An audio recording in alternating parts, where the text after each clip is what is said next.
بسم اللہ الرحمن الرحیم۔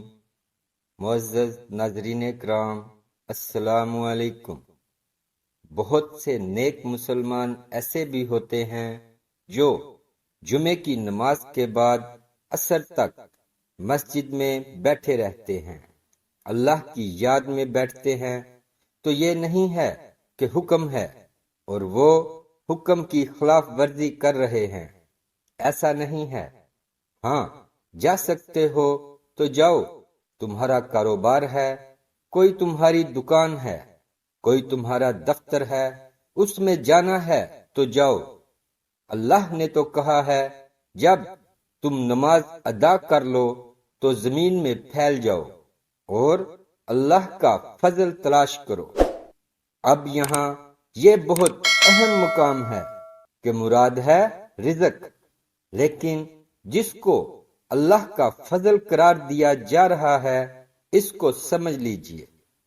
اسلام کا جو معاشی فلسفہ ہے، اس کے جو فلسفیانہ اصول ہیں، ان میں سے ایک اصول یہ ہے کہ چاہے محنت تم نے کی ہے، کھیت میں ہل تم نے چلایا ہے، بیج تم نے ڈالا ہے، فصل کی حفاظت تم نے کی ہے، پھر فصل کاٹی ہے، پھر تم دانے گھر لائے ہو، ان کو پیسا تم نے ہے، پھر ان کی روٹی پکائی ہے، یہ سب کچھ تم نے کیا، لیکن اسے اللہ کا فضل سمجھو، اپنا کسب نہ سمجھو۔ کسب جو ہے وہ نیکی اور بدی کے لیے ہے۔ انسان نیکی کما رہا ہے، یہ اس کی کمائی ہے، بدی کما رہا ہے، یہ اس کی کمائی ہے۔ جہاں تک رزق کا تعلق ہے، یہ اللہ کا فضل ہے، اور فضل اسے کہتے ہیں جو بلا استحقاق دیا جائے، جس کا تقاضا نہ کیا جا سکے۔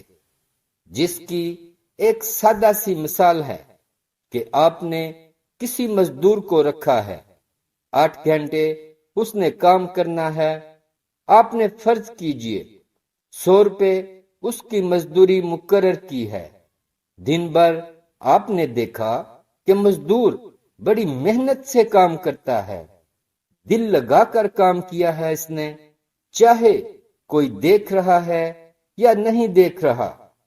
ایک تو وہ ہوتے ہیں کوئی دیکھ رہا ہے تو کام میں لگ گئے، کوئی نہیں دیکھ رہا ہے تو بیٹھ گئے۔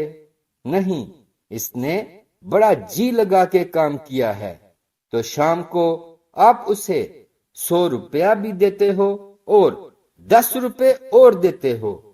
یہ 10 روپے فضل ہے، اس کا وہ تقاضا نہیں کر سکتا، تقاضا تو 100 کا کر سکتا تھا، 100 طے ہوئے تھے، لیکن آپ نے اپنی طرف سے بغیر اس کے کسی قانونی استحقاق کے 10 روپے اسے اور دے دیے، یہ فضل ہے۔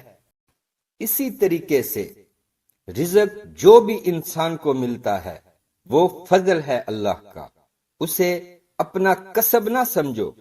جب تم سمجھو گے یہ اللہ کا فضل ہے، پھر تم دیکھو گے اللہ کس طور سے اسے خرچ کرنا چاہتا ہے، تم سے کیسے خرچ کروانا چاہتا ہے، کس کس کے حقوق اللہ نے اس میں رکھے ہیں۔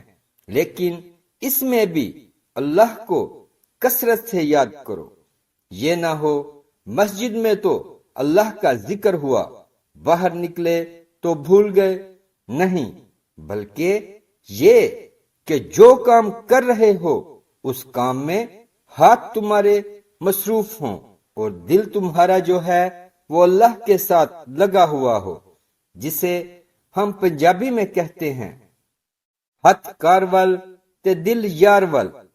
یہ ہے ذکر کثیر، اور ذکر کثیر کا سب سے بڑا ذریعہ کیا ہے کہ جو نبی کریم صلی اللہ علیہ وآلہ وسلم سے مسنون دعائیں ہیں۔ رات کو سونے لگے ہیں تو دعا ہے، صبح اٹھے ہیں تو دعا ہے، بیت الخلاء میں داخل ہو رہے ہیں تو دعا ہے، باہر نکلے ہیں تو دعا ہے۔ ظاہری بات ہے کوئی ایکسٹرا ٹائم تو نہیں لگ رہا آپ کا، وہ کام کر رہے ہیں آپ، لیکن ہر کام میں آپ ذکر کر رہے ہیں۔ آئینہ دیکھا ہے آپ نے، اس کی دعا ہے، کپڑے بدلے ہیں، اس کی دعا ہے، گھر سے نکلے ہیں، مسجد کے لیے دعا ہے، مسجد میں داخل ہوئے ہیں تو دعا ہے، مسجد کے اندر تو سارا ہے ہی اللہ کا ذکر، باہر نکلے ہیں تو دعا ہے، بازار میں داخل ہوئے ہیں تو دعا ہے، بازار سے واپس آ رہے ہیں تو دعا ہے، ہر کام کے لیے دعا ہے۔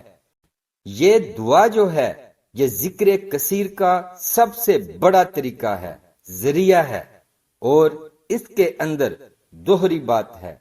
ایک تو آپ کا اللہ سے تعلق قائم ہو گیا کہ آپ نے دعا اللہ سے کی ہے، اور ایک آپ کا تعلق نبی کریم صلی اللہ علیہ وآلہ وسلم سے قائم ہو گیا کہ آپ نے الفاظ وہ استعمال کیے ہیں جو حضور کے الفاظ ہیں، تو گویا کہ دو نسبتیں تازہ ہو گئیں۔ جب بھی آپ نے ایک مسنون دعا پڑھی ہے تو دعائے مسنونہ جو ہے در حقیقت دعا میں ذکر کا سب سے بڑا ذریعہ ہے۔ اس کے لیے علیحدہ سے وقت نکال کر کرنے کی ضرورت نہیں، بلکہ ہر کام کرتے ہوئے زندگی کے ہر کام کے ساتھ دعا ہے، اور وہ دعائے مسنون جو حضور صلی اللہ علیہ وآلہ وسلم سے ثابت ہے۔ لہذا دو نسبتیں جو ہیں وہ قائم ہو گئیں، جسے کہتے ہیں ایک تیر سے دو شکار۔ اللہ سے دعا ہو گئی، اللہ سے تعلق قائم ہو گیا، اور الفاظ آپ نے وہ استعمال کیے جو نبی کریم صلی اللہ علیہ وآلہ وسلم سے منقول ہیں۔